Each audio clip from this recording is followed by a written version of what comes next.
السلام عليكم ورحمة الله وبركاته. ازيكم يا دكاترة؟ اخباركم ايه؟ باذن الله كده تعالى يعني اللي احنا هنبدا في الفيديو ده هنبدا نشرح الامبريولوجي او بمعنى ادق يعني الاسبيشال اللي هو الاسبيشال امبريولوجي، لان في ناس كتير جدا يعني دخلت كلمتني ان هو الشابتر ده واقع عندهم ويعني في مشاكل فيه يعني في اغلب الدفعه يعني. فهنحاول كده ان شاء الله نبسطه مع بعض في الفيديو ده وباذن الله تطلع من الفيديو ميبقاش فيه اي مشكله ان شاء الله. طيب هو احنا عندنا الامبريولوجي بتاع الترم ده عباره عن ايه؟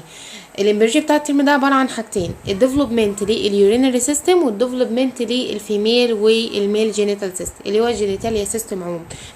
ما انت قعدت طول انت ذاكرت الميل كويس والفيميل واليورينري، فانت بقى عايز تعرف بقى الاجهزه دي ازاي بتطلع من جسمك. يعني هي انت ازاي طلعت، يعني هي كانت انت دلوقتي خدت الجهاز في الوضع النهائي ليه. عايزين بقى نعرف وانت جنين ازاي اصلا الجهاز ده اتكون فيك.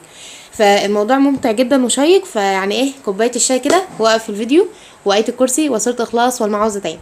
رب اشرح لي صدري ويسر لي امري واحلل عقدة من لساني يفقهوا قولي. اللهم لا سهل الا ما جعلته سهلا وانت تجعل الحزن اذا شئت سهلا يا ارحم الراحمين. اللهم يا تبرات والحول وقوتي الى حولك وقوتي. صلوا بنا على النبي عليه الصلاه والسلام. احنا في الامبريولوجي في الترم الاول احنا انتهينا عند حاجه كده بنسميها الجاسترولا، يعني احنا وقفنا كده عند الكوره دي اللي اسمها الجاسترولا. تمام. الكوره دي كانت عباره عن ايه؟ عباره عن اكتوديرم وميزوديرم واندوديرم. فانت عندك اهو اللي بالاسود ده اللي هو ده الاكتوديرم، ده كله ده الاكتوديرم، وعندنا ده الاندوديرم، ده كده ايه الاندوديرم، وعندنا الاحمر اللي في النص ده الميزوديرم. وقلنا ان الميزوديرم عباره عن 3 اجزاء. في عندنا الميديال ميزوديرم اللبل ده الميديال ميزوديرم، وده اللي هو الانترميديت ميزوديرم، وده اللي هو كل ده اللاترال ميزوديرم. واللاترال ميزوديرم ده كان عباره عن جزئين، يعني جدارين كده. الجدار اللي بره ده بنسميه السوماتو او اللي هي السوماتو او السومايت، تمام. واللي هو اللي جوه ده بنسميه السبلانكنيك ميزوديرم، تمام. الكتاب بتقول الكلام ده احنا وقفنا في الامبريولوجي الترم عند ده.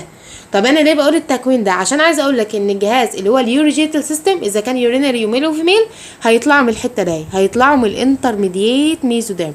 يعني التلات اجهزه اللي انا هشرحهم باذن الله هيطلعوا من الجزء ده من الانترميديت ميزوديرم. تعال بقى نشوف كده ازاي هيطلع. الاول كده احنا هنتكلم على الديفلوبمنت لليورينري سيستم. وان هنتكلم عن ديفلوبمنت اليورينري سيستم يعني انت من الاخر هو اليورينري سيستم كان عباره عن ايه؟ طبعا لازم تبقى مذاكر اليورينري سيستم اما تيجي تسمع الديفلوبمنت بتاعه. يعني انت لو انت مش مذاكر يورينري، لا انت تقفل وقف الفيديو ده وروح ذاكر يورينري وبعدها تعالى ارجع لي بقى تفهم الديفلوبمنت كويس. احنا كنا بنقول ان احنا عندنا اليورين سيستم عباره عن 2 كدني و2 يوريتر ويورينال بلادر ويوريثرا. فانا من الاخر كده انت لو فهمت الديفلوبمنت بتاع الكدني فانت خلاص يعتبر اصلا المحاضره دي انتهت، تمام. لان بعد كده اليورينال بلادر واليوريثرا الكلام ده هيبقى بالتفصيل اكتر احسن يعني في الميل في الفيميل والميل جينيتال سيستم. طيب تعال بقى كده نشوف الديفلوبمنت للكدني. احنا عندنا الكدني باختصار شديد كده هي يعني انت مش بتتكون كده مره واحده بالشكل المعتاد اللي احنا عارفينه اللي هو كورتكس ومضله ورينال بيراميد ومعرفش ايه كاليكسي ميجر ومينور والكلام ده كله ورينال بيلفيز والكلام ده. لا هي ما بتبقاش كده، ده هي بتمر ب3 خطوات. في عندها البرو نفرس او البرو نفرس كدني، وفي عندنا كمان اللي هي الميزو، وفي عندنا كمان اللي هي الميتا. يبقى البرو نفرك والميزو نفرك والميتا نفرس او الميتا نفرك دي ايه في الكدني. يعني احنا عندنا بقى 3 مراحل من الكدني. فانت عندك بقى كل مرحله بنبدا نعرف يعني هي في الاول كده هتبقى برو. فالبرو ده هبدا اقول لك البرو دي ازاي بتطلع وابدا اقراها لك من المنصه والكامل اللي عندنا. بعد كده هبدا اكلمك عن الميزو وبرده نفس الكلام. بعد كده هتبقى الميت وهكذا. عرفت ال3 دول يبقى انت طبعا المحاضره اغلبها خلصتها. طب تعالى بسم الله الرحمن الرحيم تعالى نشوف اول حاجه كده البرو دي هتيجي ازاي. احنا عندنا دلوقتي ديت اهيت دي النيتوكور دهيت، تمام. وده عندنا ادي الميزوديرم اهوت. ده عندنا طبعا ده اللي هو قلنا الميديال ميزوديرم، وده الانترميديت ميزوديرم، وده اللاترال ميزوديرم عادي. طيب انا قلت انها هتطلع من ايه اليورين سيستم عموما الكدنه هتطلع من الانترميديت ميزوديرم ده.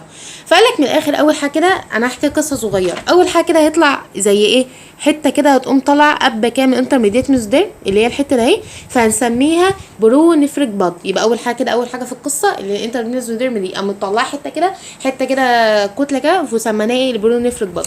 قال لك البرو نفرك باد دي كبرت كده وبقت حلوه يعني، وقامت ايه قامت كبرت وطولت وعمل لها الونجيتد وحصل لها كاناليزيشن. يعني حصل لها كاناليزيشن يعني عملت شبه القناه بالمنظر ده كده، فبقت عامله كده بالمنظر ده. دي ايه دي البرو نفرك باد ده اهي، بس بعد التحور بعد ما بقت ايه كبرت كده وبقت عامله كاناليزيشن وبقت عامله زي القناه كده، تمام. وده طبعا ده اللي هو اللاترال ميزوديرم مالناش دعوه بيه. احنا عايزين ايه نركز. يبقى ده كده ايه دي كده النفرك باد البرو نفرك باد. اما عملت قناه، فالقناه دي طبعا ليها بدايه ولها نهايه، لها طرفين. ففي الطرف اللي هو الفري اند ده بينتهي بحاجه اسمها البرو نفرك داكت. يبقى عندها طرف بينتهي بايه؟ بينتهي بالبرو نفرك داكت. وعندنا الطرف الثاني ده بيبقى بيه بسيلوميك كافيتي. السيلوميك كافيتي ده ياسمين انت عندك يا باشا كده، عندك اللي هو الانترميديت اللي هو اسفه اللي هو اللاترال ميزوديرم ده، مش قلت فيه سوماتيك واسبلانكريك، ما بينهم فراغ. الكافيتي ده بنسميه السيلوميك كافيتي. الكافيتي ده اهو بنسميه ايه؟ بنسميه السيلوميك كافيتي. تمام. فانت عندك كده اهو، يبقى دي اللي اسمها البرو نفرك ايه، اللي هي البرو نفرك بط كبرت كده وعملت قناه. فالقناه الطرف الفري اند بتاعها يعني مسك فيه البرو نفرك داكت، ويعني يبقى في فرق. يعني البضايه عملت لي ايه؟ عملت لي قناه. القناه دي كان لها طرفين، في طرف ماسك في البرو نفرك داكت. حلو. طيب الطرف التاني بقى لا، ده فاتح في السيلوميك كافيتي، في السيلوميك كافيتي ده. والسيلوميك كافيتي بيقول لك ان يبقى فيه شويه سيليا كده، في شويه سيليا، والحته الجزئيه دي بنسميها ايه؟ بنسميها نيفروستوم. بنسميها ايه؟ بنسميها نيفروستوم. تمام ماشي معايا لحد دلوقتي؟ طب الحمد لله.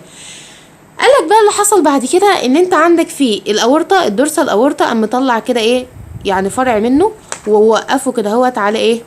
على اللي هو السبلانكريك ميزوديرمي كده. فكون لي الاكسترنال جلوميولار. تمام. اكسترنال ليه ما قلناش انترنال؟ اكسترنال اصل هي بره كده ما فيش حاجه جوه، فكون لي بس ايه؟ الاكسترنال جلوميولار. تمام. طيب جميل خالص. قالك بقى اللي انت عندك ده ايه؟ اللي هي الكنال دهيت قامت عامله لي، قامت مطلعه لي يعني زي خط كده، بوس كده. تمام. خط كده، وعملت لي تيبيول وسميناها برونيفريك تيبيول. يبقى عملت لي تيبيول كده وسميناها ايه؟ برونيفريك تيبيول. تعالى بقى نبص على الرسمه دي توضح لنا اكتر. ادي اهو، ادي كده ايه؟ يبقى دي كده البرونيفريك داكت اهي. دي كل دي ايه؟ دي كل دي البرونيفريك داكت. وطلع منها ايه؟ طلع منها البرونيفريك تيبيول، طلع منها البرونيفريك تيبيول، طلع منها البرونيفريك تيبيول. وايه؟ وقلنا داخل فيها ايه؟ وقلنا اللي عمك اللي هو الاورطه ده قام مطلع لي ايه؟ اللي هو عمل لي شويه اكسترنال جلوميرز. اكسترنال جلوميرز بس كده. ده ايه؟ ده كده بالنسبه لمين؟ ده كده بالنسبه لي. يعني انت لو فهمت الكلام ده تعالى بقى نقرا منصه نفهم اكتر. بس يعني ده بشكل يعني ايه؟ بتوضيح بسيط جدا يعني. طب هو اليورين يعني هيمشي ازاي؟ هو اليورين بكل بساطه، ما انت عندك ايه بقى؟ هو اليورين هتحصل ازاي بقى؟ فلتريشن. قالك فلتريشن اللي انت عندك اهو، الدم بيمشي كده بيمشي كده، ويقوم داخل فيه السيلوميك كافيتي، ويقعد ماشي ماشي ماشي ماشي في البروفريك داكت. والبروفريك داكت تنتهي بايه بقى؟ فتحه، فتحتين، فتحه اللي هي القلواقه، والقلواقه ينزل على اليوريثرا على طول. بس هو ده. دي كده ايه؟ دي كده الكدني البدائيه، دي اول كدني خالص تتعمل. تمام. طيب تعالوا بقى كده، تعالوا بقى نقرا كده الكلام اللي في المنصه ده كده ايه باختصار شديد. يعني انا بحب افهمك الموضوع كده بالخطوط والرسومات قبل ما نقرا الكلام بالتفصيل. بقى تعال بقى نفهم الدنيا بالتفصيل. دكتور احمد بدا لك وقال لك الاوريجين بتاع اليورو جينيتال سيستم. قال لك اللي انت عندك اهو الانترميديت ميزوديرم. ادي ده ايه؟ ده الانترميديت ميزوديرم. قال لك الانترميديت ميزوديرم ده بيبقى كده في ظهر الجنين كده، وبيبقى بيعمل لي حاجه اسمها النيفروجينيك كورد. يبقى ده اهو، ده كده اسمه ايه؟ ده كده اسمه النيفروجينيك كورد. يبقى ده الانترميديت ميزوديرم، ويقوم عامل لي حاجه اسمها النيفروجينيك كورد. خدنا كروس سيكشن كده واهو، ادي ده كده ايه؟ النيفروجينيك كورد اهو. تمام. قال لك النيفروجينيك كورد ده هو بيعمل لي حاجه اسمها اليورو جينيتال ريج. يبقى ايه؟ اليورو جينيتال ريج. قال لك اليورو جينيتال ريج هي ايه؟ يورو وجينيتال. يورو جينيتال ريج يعني هتعمل لي حاجتين، هتعمل لي جينيتال ريج ده يعمل لي الجناد، وهوضح الكلام ده ان شاء الله في المحاضره الثانيه. وهيعمل لي يورينري ريج ده اللي انا محتاجاه بقى، اللي هيطلع من اليورينري سيستم، وهيطلع لي كمان اللي هو جينيتال اكسكريتن ايه داكت، اللي هي بقى الحاجات بقيت الجهاز التناسلي بتاع الميل او الفيميل. تمام. يبقى تعرف بس كده اللي انت عندك انترميديت ميزوديرم بيعمل لي النيفروجينيك كورد. النيفروجينيك كورد ده ايه؟ بيعمل لي ايه؟ اليورو جينيتال ريج. اليورو جينيتال ريج هي يورو جينيتال ريج. يبقى عندك كده، هيبقى عندك في جينيتال ريج ده هيطلع لي الجناد، وهفهمه لك بالتفصيل الكلام ده في المحاضره اللي بعدها. او هيطلع لي وبعدها وفي حته تانية هي يورينري ريج، ده اللي هيطلع لي اليورينري سيستم وجينيتال اكزيكريتنج داكت. واليورينري ريج ده اللي انا بقى محتاجاه في المحاضره دي، عشان انا بطلع لك مين؟ اليورينري ايه؟ اليورينري سيستم. في مشكله كده؟ يبقى ده الريج اللي هيطلع لي الجناد، ده الريج اللي هيطلع لي بقى ايه؟ دي اليوري ايه؟ دي اليورينري ريج. يبقى عباره عن حتتين. فاي مشكله؟ اظن ما فيش مشكله الحمد لله. طيب بعد كده نكمل. قالك اللي انت عندك الكدني، عندنا 3 كدني سيستمز، في 3 سيستمات من الكدني. عندنا اول حاجه كده عندنا البرو نفرس، وعندنا الميزو نفرس، وعندنا الميتا نفرس. تمام. يبقى البرو نفرس والميزو نفرس والميتا نفرس. نبدا بالبرو نفرس. قالك دي الهيد كدني، دي الكدني الاولانيه خالص، او الموست بريميتيف. يبقى دي في الاول خالص، دي اول، دي الكدني اللي هي لسه في البدايه، بنسميها الهيد كدني، وبنسميها ايه؟ وبتكون موست بريميتيف، دي الاول واحده خالص. قال لك انها بتبقى من 7 ل 10 سيجمنتد ستراكشر، وبنسميها، والسيجمنتات دي بنسميها نفروتومز. واحده واحده بقى عشان انا افهمك في الصوره اللي بعدها حاجه مهمه قوي. المهم اللي احنا بنسميها سيرفايكال ريجو، ليه هي موجوده في السيرفايكال ريجو فسميناها سيرفايكال كدني؟ لانها بتكون موجوده عند الرقبه يعني. وانا فاهمك الكلام ده ما تستعجلش، هفهمهوك في السلايد اللي بعده. المهم بيقول لك انها بتختفي في نهايه الاسبوع الرابع، يعني انت يعني الجنين من الاخر كده اول ما بيكتمل شهر في بطن الام بتختفي البرونيفروز وتيجي بقى الميزونيفروز وهكذا، بعد كده ميتانيفروز. ده طبعا في الماملز، في الناس اللي هم الثدييات طبعا، اللي هو احنا والحيوانات يعني زي البقر وكده. بعد كده عندنا الميزو، بعد كده بقى البرونيفروز دي تقوم مختفيه وبعدها الميزونيفروز تبدا تيجي بقى. الميزونيفروز دي بتكون الانترميديت كدني، دي الكدني الوسطى اللي بتبقى في النص، ولا كانها بتيجي ابير اول ما يحصل ريجرجيشن اول ما البرونيفروز دي تختفي، وبتبقى من 10 26 سومايت ليفل. هتفهموا الحته دي دلوقتي في الصوره اللي بعدها. بعد كده قال لك الميتانيفروس، قال لك ان الميتانيفروس دي بقى دي البيرمننت كدني، دي بقى الكدني اللي احنا عارفينها بقى، اللي احنا دارسينها في الاول شابتر خاص في المنهج، اللي هي الكدني المعتادين عليها اللي شكلها معروف. وقال لك انها بتبدا تتكون في بدايه الاسبوع الخامس اثناء الحمل. تمام. طيب انا بقى تعالى بقى نفهم الكلام ده حلو قوي كده على الصوره الجميله ده. ايه الصوره دي بقى؟ ده طبعا جنين اهوت، نفس واخد وضعيه الجنين اهو. وده عندنا ادي ده طبعا مين؟ ده طبعا اللي هو النفروجينيك كورد اهوت، او اللي بنسميه اللي هو الانترميديت ميزوديرم يعني. حلو. وقال لك اهو بصوا كده، ده طبعا ده كده عند الرقبه، حته الرقبه. قال لك هنا اهوت، اللهم صل على النبي، عندك الكرينيال بارت، يعني هي الحته ده ايه؟ الحته ده اللي احنا بنسميها نفروستوم، دي اللي بتديني مين؟ دي اللي بتديني البرو. وبعد كده الميدل بارت اللي هو الجزء ده اللي هو من عند الثوراسيك كده، اللي هو اللي تحت شويه، ده بيديني مين؟ الانترميديت، اللي هو الانترميديت كدني، او اللي هي بنسميها الميزونيفروس كدني. بعد كده الحته اللي تحت خالص بقى اللي هي الكودا اللي تحت خالص دي اللي بقى اللي بتديني مين؟ دي اللي بتديني الميتانيفروس كدني. يعني هي عامله زي سلسله الظهر كده. بيجي الاول كده اول حاجه خالص الكدني اللي هي البرونيفروس تتكون فوق كده خالص في السيرفايكال ريجن، حتى بنسميها سيرفايكال كدني اللي هي عند الرقبه كده، فبتبقى ايه؟ في الكرينيال برضه. بعد كده بتفضل بعد كده بتختفي، الجزء ده بيختفي. بعد كده تبدا مكمله ماشيه. فنعمل لون تاني اهو. لحظه واحده. ماشي. بعد كده تقوم ماشيه، يعني هي كده اهو، ادي ده ايه؟ ده البرونيفروس. بعد كده تختفي. بعد كده تبدا تتكون هنا الايه؟ الميزونيفروس. بعد كده تختفي. بعد كده في النهايه تتكون ايه؟ الميتانيفروس. تمام. طيب ده كده بالنسبه للصوره ده، اظنها موضحه كلام حلو كتير. تعال بقى الصوره دي هتوضح لك اكتر حته السومايت والكلام ده. صلوا بينا على النبي عليه الصلاه والسلام. احنا عندنا ده السومايت اهو. السومايت ده عامل زي ايه؟ سلسله الظهر كده، دي السومايت اهي.